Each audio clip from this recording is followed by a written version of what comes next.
If you've ever thought, I just don't have time for self-care, in this video today, I'm going to help bust that myth for you.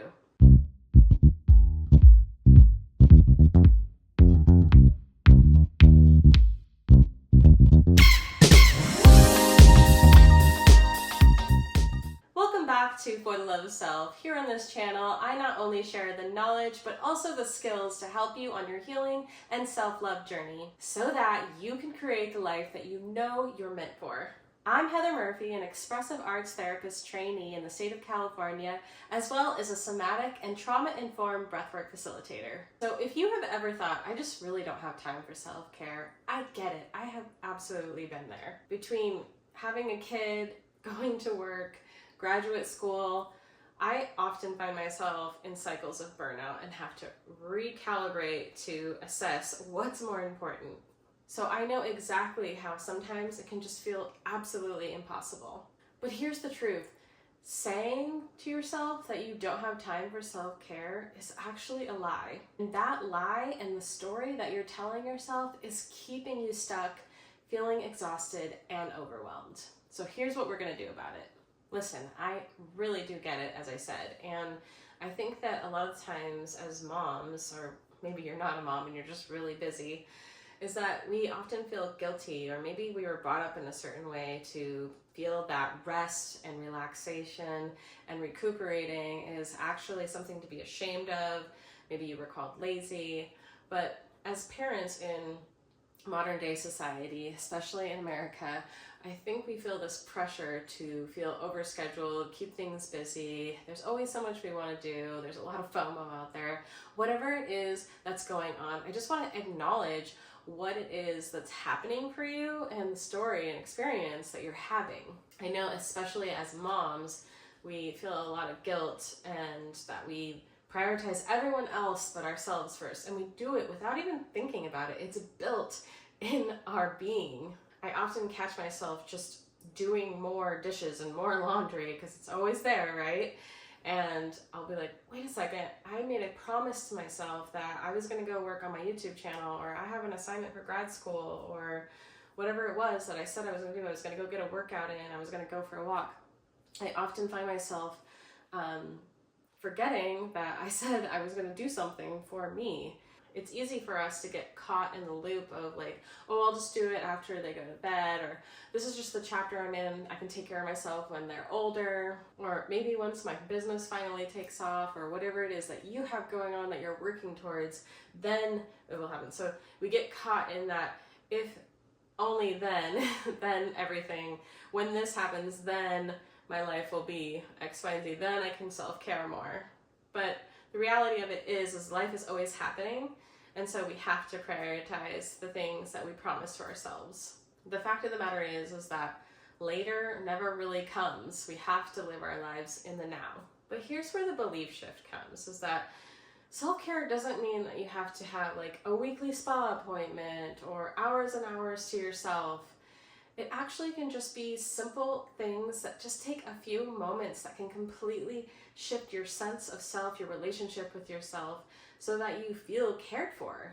The fact is that when you take a few seconds, a minute or more to give yourself that care that you need, it revitalizes you, it gives you more clarity, it energizes you, it gives you more patience and brings your brain into a more, well, I said clarity, but it brings your cognition to the forefront so that you can actually be a full functioning adult and get out of overwhelm and stress. Think about when your nervous system is completely fried. You're stressed, you're snapping at the kids, you're completely overwhelmed. Everything seems to take even longer. Do you ever just have that moment where you laugh because you're just like, I'm in a hurry, da, da, da, and then like next thing you know, your kid comes out of the bathroom with shaving cream on their head or something. Then you get reactive and you lose your focus, and then you spin into overwhelm. That's not a time problem, that's a regulation problem. You see, self-care is about the micro moments. So regulating your nervous system can take a minute, and you can completely shift your ability to handle the amount of stress or overwhelm. You could also work on clearing your schedule more, of course, and managing your time better. I'm sure we could all work on that. However, life is what it is. When you have children, they have activities, you got work, you've got goals you're working on. and it can just get really overwhelming.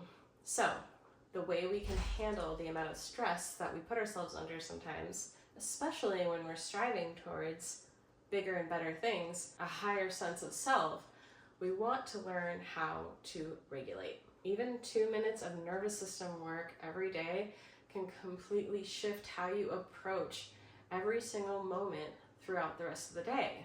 As I said earlier, this is why self-care doesn't have to mean you have a whole day off for the spa or a vacation away. Those things are great too, but a lot of the times they cost you a lot of time and they cost you a lot of money. And so through nervous system work, we can learn to regulate and deal with the stress of our daily lives. As might be the case for many of us, of course, before I had my child, I could spend hours on self-care. Before I went to work, after I went to work, I could take care of myself as I needed. But once I became a mom, it became increasingly difficult to figure out, when was I going to get some alone time? Now, I don't know about you. Everybody's situation is different. I'm so grateful that I got to be a stay-at-home mom while my child was young. And at the same time, my husband, well, he was my partner at the time, but my husband was building a business. So he was working what felt like all day, every day. I felt like he was never around. And so I felt like I didn't have anyone else to pass the baby off to. And so I built my life in a way to help me regulate with my child there.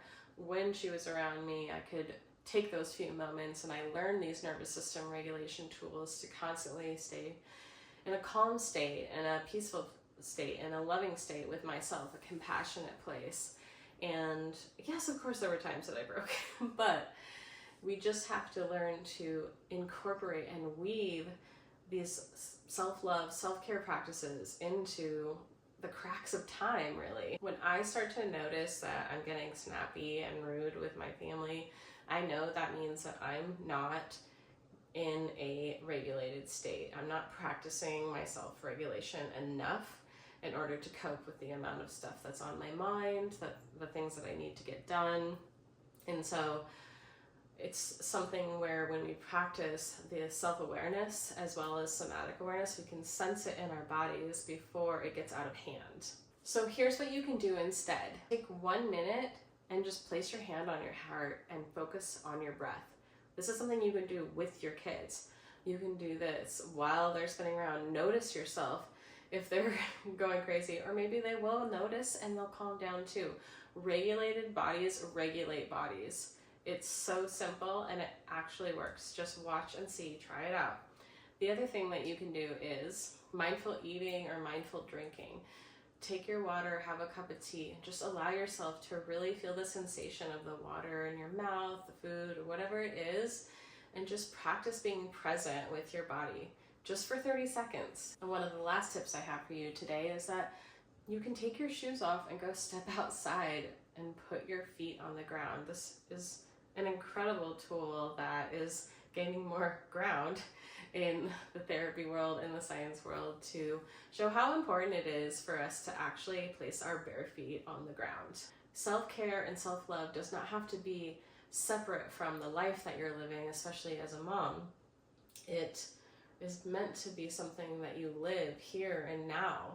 It is meant to be who you are being. So really, you just have to remember that you don't have a time problem. I say that with a caveat that, of course, you may be overscheduled. I invite you to take a look at that. But in your mind, the story, what are you telling yourself? Are you telling yourself that you don't have time? Or is it that you actually just need some permission to take a moment to start weaving these practices into your life, to not constantly be in hurry up survival mode? So if this resonated with you, be sure to leave a comment down below and let me know if you tried out any of these tools. Let me know if it helped you out. And if you want more tips and tools on mental health and manifestation, be sure to hit that subscribe button. And if you're looking for more tools on how to regulate, reconnect, and create the life that you truly love, go ahead and ask me a question in the comments and I'll be sure to make a video on that for you. Have a beautiful day and thanks for watching.